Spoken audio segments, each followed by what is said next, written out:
Hey guys, and welcome back to another episode of Federico Talks Watches. Today, I want to talk about the three most common fake watches that I see that people send in a Del Rey watch either to try and service, to try and sell it because they don't know any better, or to pull a fast one on us. The three most common, and are they any good?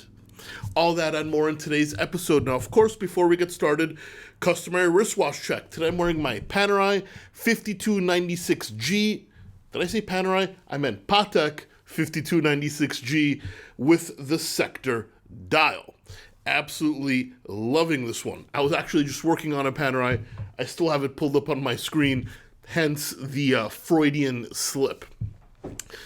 And also, guys, don't forget to check out DelReyWatch.com. We just got in a big batch of watches in, including a Tudor Black Bay Pro GMT on a bracelet, full box, full papers, a Rolex Daytona ceramic white dial, cheapest one in America by far, box and papers, best Daytona deal around, fellas, go snap it up, and an Omega Speedmaster Sapphire Sandwich, new generation, also box and papers. All those cool watches and way more at DelReyWatch.com, link in the description below. So yeah, guys, obviously I own DelReyWatch.com along with my business partner John, and we buy watches, we sell watches, we trade, we service watches, and occasionally we have a few fakes that come through the door. Either people are trying to service them, or they're trying to sell them to us and they don't know any better, or, they're trying to pull a fast one. But regardless, that's why it's important to have a team with knowledge. That's why it's important to have master watchmakers right outside that door so we can check everything that comes in. It's just part of the game. Now, today I want to talk to you about the three most common fake models that come into our doors, and are they actually any good? Can they fool anybody? Let's talk about it right now. So the first one, I'm sure you guys could guess, it's pretty common. It's the Rolex Submariner. Not just the Submariner, but pretty much any non-chronograph or non-complicated Rolex. So anything with like a time only or time and date movement. We get those in, not as much as you'd think, but we do get them in from time to time. And let me be honest, guys. The replicas are pretty good. The dials are great. The bracelets, while the clasp is not always fantastic, I'd be hard pressed to tell that it's fake without actually opening it up. And when we open it up, what I look for is the same every time. Now, they actually make a fake Rolex movement. It's a clone. It looks almost exactly the same. What they haven't seemed to have mastered is the silicone hairspring and the microstella screws on the balance. Now, this part is just micro-engineering. It's very hard to make this in a Chinese factory and actually make it function right. So most of these Rolex clones, the big wheels, the main plate, actually that's not hard to machine. Replica factories can make that and can make it function along with a normal balance wheel. But once you start modifying the balance wheel and the balance spring, that's when, hardcore watchmaking comes into place. And Rolex original balance wheels have microstella screws in them, which are adjustment screws. The replicas don't have that. And if they will come out with them, I'm sure they're going to have a hard time to make it function properly. So yes, apart from recording serial numbers, checking databases, and obviously looking at a whole bunch of other things, the easy way to tell if it's genuine is to check the movement. Check the microstella screws on would be modern Rolex references. Obviously, telling real from fake can be a lot more complicated than that, but as a quick guide, usually, if you got functional microstella screws, you have a real Rolex. Next, the Hublot Big Bang. This comes in quite a bit. Actually, we got one in a couple of days ago. I'm still waiting to see where the customer wants me to have this returned. These Big Bangs are also physically pretty darn great. Ceramics, titanium, they feel pretty fantastic, especially the stainless steel models.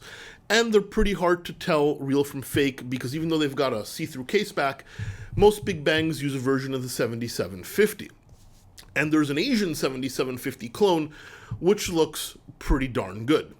Here, what I look at is two things. First, the regulation mechanism, which seems to always be different on the replicas, so we can usually tell in a real Hublot, but here, also the fit and finish, the engraving of the movement, the striping on the movement, the decoration, any sloppy oil work, things like that.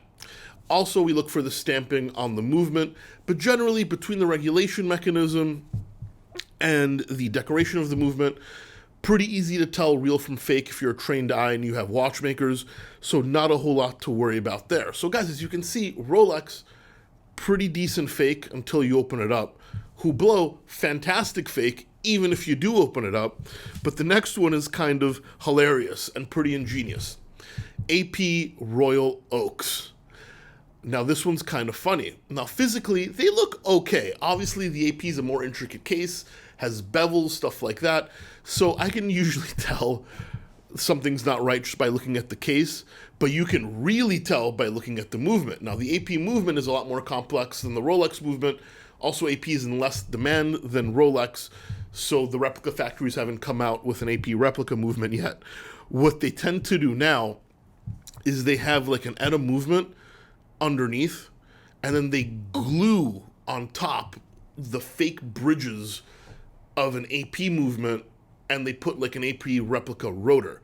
So if you wind the watch and you look at the winding mechanism, the movement looks real. Of course it looks a little off, but it looks real, but you notice none of the wheels rotate. Why? Because they're glued on to the real fake ETA clone on the bottom. So the top looks like an AP, but it's totally not functional, and then you have the Chinese clone movement at the bottom. This is pretty hilarious because to the untrained eye, flip it over, it can look decent if you look at it for a second. But start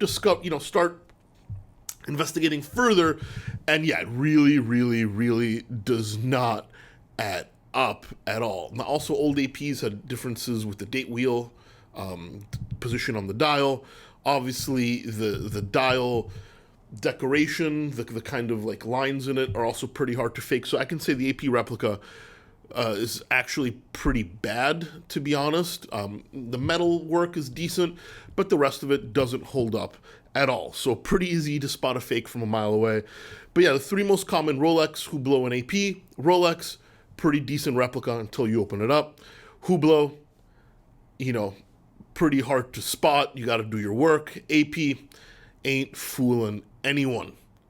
Anyway, guys, I thought you might find this video interesting just to kind of know a little bit more about the watch business, and also useful to kind of know some of the tells. Now, we have way more tells, and we have processes.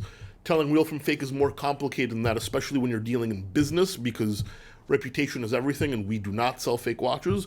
But some of these tips could be useful for you guys if you're dealing with a private individual and buying or trading a watch. Anyway, guys, please give this thumbs up if you enjoyed it. It really does help. Don't forget to subscribe so you don't miss any more content. And of course, we'll catch you in the next one. Take care.